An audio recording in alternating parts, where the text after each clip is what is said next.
Friends, चर्चा with Rajiv में आपका स्वागत है। आपको पता है कि आज हम जिस विषय पे बातचीत करने जा रहे हैं वो एक महत्वपूर्ण विषय है। वो आपसे भी संबंधित है, मुझसे भी संबंधित है और लाखों लोगों से संबंधित है।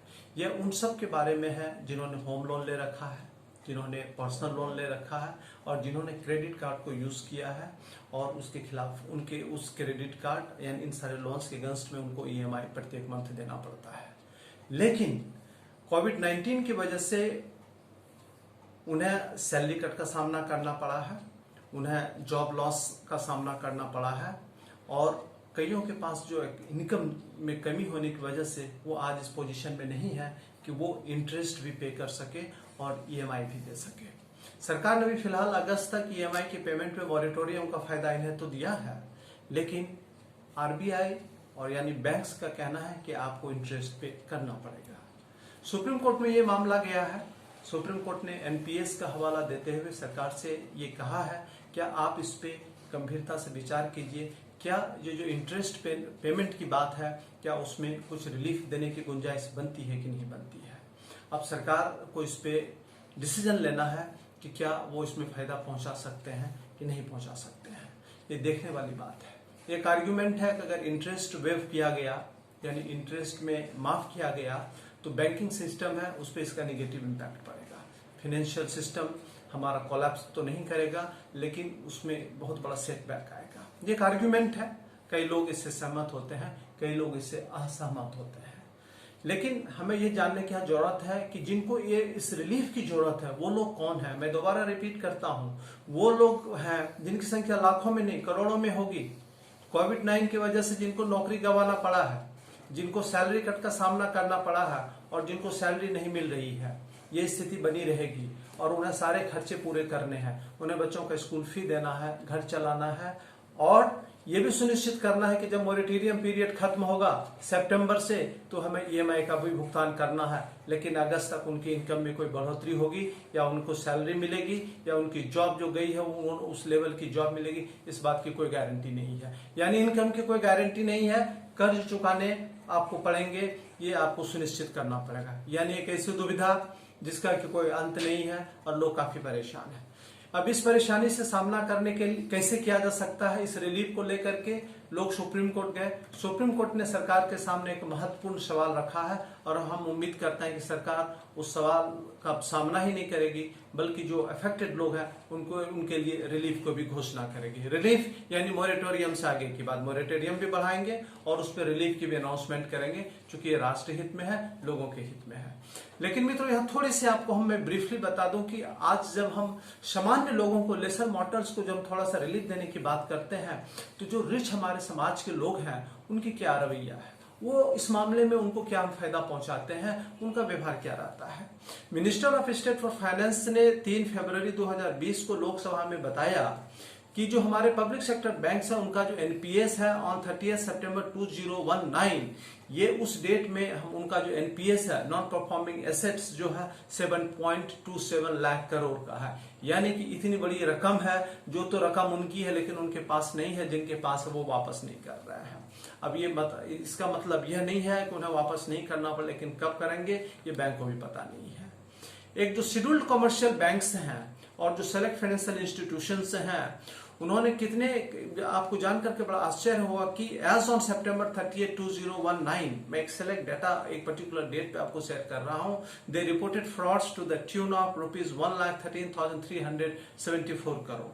अब आप बताइए कि इतने करोड़ का फ्रॉड, इतने ह्यूज अमाउंट एनपीएस, अब उसके बावजूद आप कहते हैं कि सरकार के पास पैसा नहीं है। सरकार के पास पैसा है, सरकार को इन लोगों से पैसा लेनी चाहिए। अगर ये फ्रॉड रुकता तो आपके पास इतना पैसा बचता।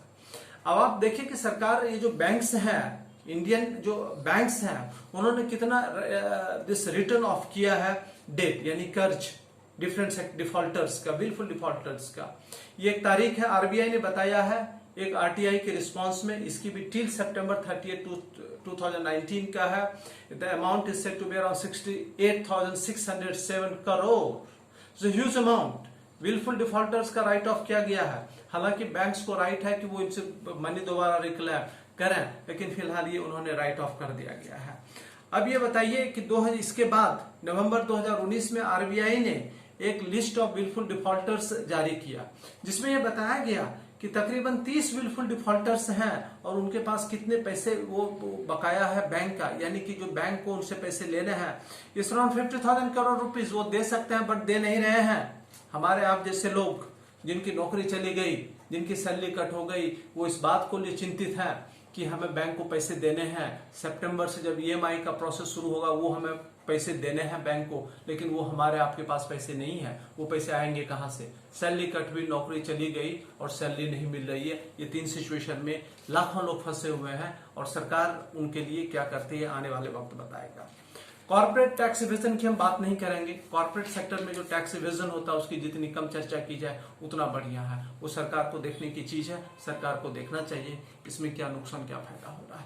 अब हम टैक्स पेमेंट की बात करते हैं। ब्रीफली आपको बता दें कि 2002, 2003 और 2018-19 के बीच में, यानी 2 फाइनेंशियल ईयर, एक हो गया आपका 2002 से 3 का फाइनेंशियल ईयर और दूसरा हुआ 2018-19 का फाइनेंशियल ईयर।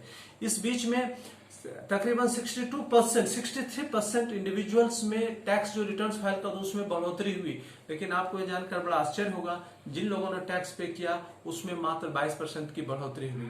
यानी रिटर्न्स फाइल करने वालों में 63% की बढ़ोतरी हुई, लेकिन टैक्स करने वालों में मात्र 22% की बढ़ोतरी हुई।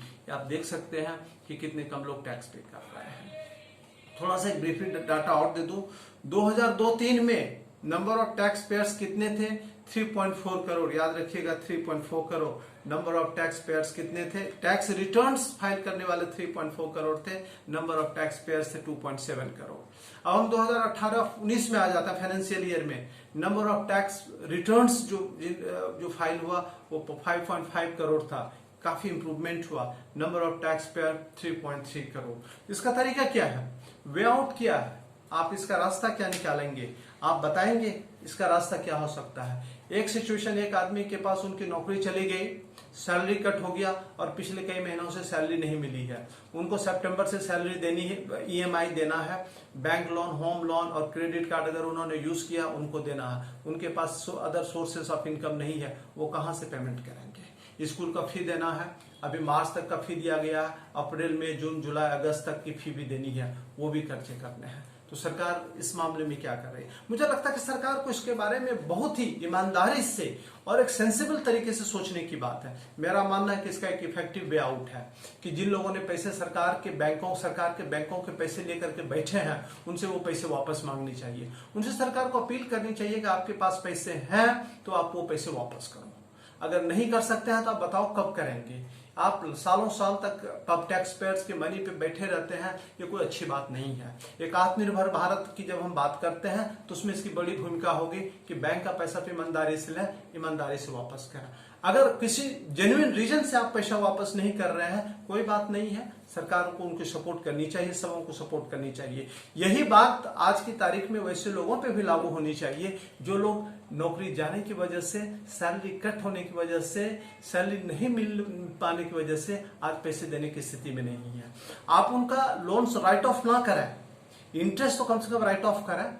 ये बेनिफिट्स जो एक्सटेंड करते हैं आप कॉर्पोरेट सेक्टर्स के लोगों के लिए, इंडस्ट्रीज के लिए जिनको कोलेटरल फ्री लोन तक दे देते हैं, जहां सरकार गारंटर होती है कि अगर ये लोन नहीं देता तो सरकार इस बात का ध्यान सुनिश्चित करेगी कि बैंक का कोई नुकसान ना हो। लेकिन जब लेसर मॉडल्स की हम बात करते हैं तो वहां ऐसा हमारा दोबारा अप्रोच क्यों हो जाता है? इस प्रकार से जो चीजें होती हैं वो हमारे लिए अच्छी बात नहीं है। अब हम इसका एक जो महत्वपूर्ण तरीका है इससे निकलने का, जो बेहतरीन तरीका है, मेरा मानना है कि आप इस मॉरेटोरियम को, मैं उम्मीद करता हूं कि ये मामला जब सुप्रीम कोर्ट में फाइनली, जब सुप्रीम कोर्ट का इस पर ऑब्जर्वेशन आएगा, वो सामान्य लोगों के पक्ष में आएगा, मेरा यह स्पष्ट मानना है। क्योंकि स्थिति विकट है। स्थिति विकट इसलिए नहीं है कि लोग पैसे देने नहीं चाहते हैं, इसलिए देखें उनके स्थिति ऐसी है, उनको पैसे नहीं देने के पोजीशन में वो पहुंच गया है। आप बताएं कैसे आप पैसे देंगे? आपकी नौकरी चली गई, सैलरी कट हो गया, सैलरी नहीं मिली है, आपके जो कमिटेड एक्सपेंसेस हैं उसको आप 5-6 महीने कैसे मैनेज करेंगे? आपके पास थोड़ा बहुत जो सेविंग्स है उससे मैनेज करेंगे। उसके बाद आप जॉब में जाएंगे, चीजें सामान्य होगी तो इतना आपका देनदारी पाइल्ड अप हो जाएगा, तो आप कब पे करेंगे? वो आपका बढ़ेगा, EMI of number of EMI बढ़ेगा, इंटरेस्ट बढ़ेगा। तो सरकार को इस मामले में एक ह्यूमैनिटेरियन अप्रोच अडॉप्ट करने की जरूरत है, ताकि सामान्य लोगों को उसका फायदा मिले। सबका साथ, सबका विकास, सबका विश्वास, जो ऑनरेबल प्राइम मिनिस्टर का नारा है, वो उसका फायदा सबको मिलनी चाहिए इस डेमोक्रेसी में। क्योंकि ये हिंदुस्तान सबका है, सब लोग मुसीबत का सामना कर रहे हैं, और मुझे उम्मीद है कि सुप्रीम कोर्ट जरूर कोई ना कोई एक पॉजिटिव रास्ता निकालेगी। धन्यवाद।